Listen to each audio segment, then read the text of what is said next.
Cinema పూర్వకాలంలో మద్రాసులో ఉండేది. ప్రేక్షకులు కేవలం థియేటర్స్లో నటీనటులను చూసేవారు. అంతేకాదు, నాడు జనాలకు నటీనటుల వ్యక్తిగత విశేషాలు తెలియవు. నాడు ఎన్టీఆర్, ఏఎన్ఆర్, ఎంజీఆర్, కన్నడ రాజ్ కుమార్ ఇలా అందరూ ఒకానొక వయసులో విగ్గులను వాడినవారే. మధ్య వయసుకు చేరువైన తర్వాత వీరందరికీ సహజంగానే జుట్టు ఊడిపోయింది. మనుషులన్నాక అది సహజం. ఇక కృష్ణ, శోభన్ బాబులవి కూడా విగ్గులే. ముఖ్యంగా నాటి ఏఎన్ఆర్, శోభన్ బాబులు హెయిర్ స్టైల్లు నాడు చాలా ఫేమస్. కానీ అవి విగ్గులన్న విషయం సాధారణ ప్రజలకు తెలియదు. దాంతో వారివి నిజమైన హెయిర్ స్టైల్స్ అని భావించేవారు. కాలం మారింది. సినిమాల షూటింగ్లు తెలుగు రాష్ట్రాల్లోని పలు పట్టణాల్లో, గ్రామాల్లో కూడా జరుగుతున్నాయి. దాంతో ఇప్పుడిప్పుడే అసలు విషయాలు నేటి తరం వారికి అర్థమవుతున్నాయి. శోభన్ బాబు వయసు మీరిన తర్వాత సినిమాలలో నటించనని చెప్పాడు. దానికి కారణం ఏంటంటే, సోగ్గాడిగా, తనను లేడీస్ లవర్ బాయ్గా, ఇద్దరు పెళ్లాల ముద్దులు మొగుడుగా, కలల రాకుమారుడిగా ఉన్న తాను ముసలి వయసులో నటిస్తే తన గ్లామర్ మీద అనుమానాలొస్తాయని ఆయన భయం. కానీ బలవంతం మీద విగ్గు ధరించి ఏవండోయ్ ఆవిడొచ్చిందితో పాటు 2-3 చిత్రాలు చేసి మౌనంగా ఉండిపోయాడు. ఇక నాటి తరంలో ఏఎన్ఆర్ నటనకు, స్టెప్పులకు, ఆయన హెయిర్ స్టైల్ కి ఫిదా అవ్వని ఆడవారు లేరు. కొందరిని మీకు ఎలాంటి మొగుడు కావాలి అని ప్రశ్నిస్తే అక్కినేనిలాగా ఉండాలి అనేవారు. ఆయన కెరియర్లో దేవదాసు తర్వాత ఎన్నో గొప్ప చిత్రాలలో నటించినా కూడా, దేవదాసు తర్వాత ఆయన తన నటనా విశ్వరూపం చూపిన చిత్రం సీతారామయ్య గారి మనవరాలు. ఈ చిత్రానికి స్వర్గీయ క్రాంతి కుమార్ దర్శకుడు. ఆ చిత్రంలో కొడుకు మీద ఉన్న కోపాన్ని అమెరికా నుంచి వచ్చిన మనవరాలిపై చూపిస్తూ గంభీరంగా ఉంటూ, లోలోపల మాత్రం బంధాలు, అనుబంధాలను నింపుకుని తన కొడుకు, కోడలు మరలా వస్తారేమోనని ఎదురు చూసే పాత్ర. ఆ పాత్రకు అక్కినేని తప్ప ఎవ్వరూ న్యాయం చెయ్యలేరని భావించి క్రాంతి కుమార్ ఆయన వద్దకు వెళ్లి స్టోరీ చెప్పాడు.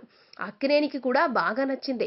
కానీ అది తాత పాత్ర కావడం, హుందాగా, గంభీరంగా, ముసలితనంలో కూడా పట్టుదల కలగలిసిన పాత్ర కావడంతో అక్కినేనిని విగ్గు లేకుండా ఒరిజినల్ బట్టతలతో కనిపిస్తే బాగుంటుందని క్రాంతి కుమార్ చెప్పినా వెంటనే అలా అయితే నో, నేనా పాత్ర చెయ్యను, అందరిలోనూ రొమాన్స్ కింగ్ గా పేరు తెచ్చుకున్న తాను బట్టతలతో కనిపిస్తే ప్రేక్షకులు ఒప్పుకోరు అని అన్నారు.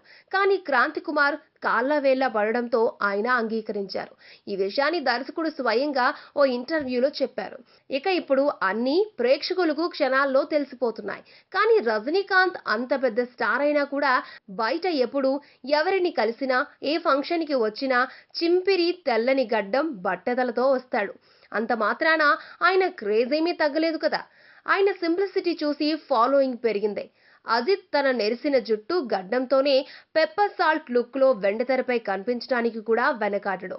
చివరకు ఆయన ఆ లుక్కే ఇప్పుడు లేటెస్ట్ ట్రెండ్ గా మారి జగపతి బాబు వంటి వారు అనుసరిస్తున్నారు. తాజాగా ఓ జాతీయ ఇంగ్లీష్ దినపత్రిక చిరంజీవి, నాగార్జున, పవన్ కళ్యాణ్, రాజేంద్ర ప్రసాద్ వంటి వారి నిజమైన హెయిర్ స్టైల్స్ ని గురించి నిజాలను బయటపెట్టింది. చిరు వేడుకలకు మామూలు జుట్టుతో వచ్చిన ఫోటోలకు, సినిమాల షూటింగ్లలో ఆయన విగ్గు వాడతారు. ఇక బాలయ్య కూడా ఫంక్షన్లలో కొద్దిపాటి జుట్టుతో కనిపిస్తాడు. ఆయన వాడేవన్నీ విగ్గులేనని అందరికీ తెలుసు. ఇక నాగార్జున విషయానికొస్తే, నాటి ఏఎన్ఆర్, శోభన్ బాబుల ఆయన మన్మధుడు. కానీ ఆయన కూడా హెయిర్ ప్లాంటేషన్ చేయించుకున్నాడు.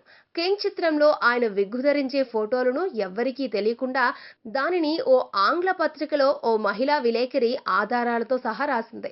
సామాన్యంగా అందరితో ఫ్రెండ్లీగా ఉండే నాగ్ ఆ మహిళా జర్నలిస్ట్ ను అందరు జర్నలిస్టుల ముందు కొట్టాడనే వార్త అప్పుడు ఫిలిం నగర్ లో హల్చల్ చేసింది. ఇక పవన్ కళ్యాణ్ది కూడా హెయిర్ ప్లాంటేషనే. ఇక నటకిరీటి రాజేంద్ర ప్రసాద్ కి ఒరిజినల్ గా అసలు జుట్టే ఉండదు. దాంతో సినిమాలలోనే కాదు, బయటకు వచ్చిన టోపీలు లేదా సాయిబాబా వంటి ఫకీర్లు వేసినట్టుగా తలకు గుడ్డ చుట్టుకుంటాడు. మోహన్ బాబు కూడా ఎప్పుడూ టోపీతో కవరింగ్ ఇస్తూ ఉంటాడు. ఫిలిం నగర్ సమాచారం ప్రకారం మరో స్టార్ విక్టరీ వెంకటేష్ ది కూడా అసలు జుట్టు కాదనే వార్తలు వినిపిస్తున్నాయి. మొత్తానికి మన హీరోలు రజనీ, అజిత్ లా ఎందుకు ఉండలేరు? మహిళలకైతే తప్పదు, మరి వీరికేంటి? అలనాటి కలల సుందరి సావిత్రి కూడా జీవితపు చరమాంకంలో ముడతలు పడిన శరీరంతో ఈవిడి సావిత్రేనా అనేంతగా నటించింది. దాసరి తీసిన గోరింటాకుతో పాటు కొన్ని చిత్రాలలో నటించింది. ఈ విషయంలో పాపం సావిత్రి అనాలి. ఎందుకంటే ఆడవారి విషయంలో మాత్రం ప్రేక్షకులు ఒరిజినల్ లుక్ ని ఇష్టపడరు. కానీ మన స్టార్స్ షష్టి పూర్తికి చేరిన తాతలు, మామయ్యలు ఇలా అన్ని అయినా కూడా నేటి తరం యంగ్ ఉత్తరాది భామల్లా ఎందుకు ఆలోచిస్తున్నారు అనేది ప్రశ్నార్థకమే.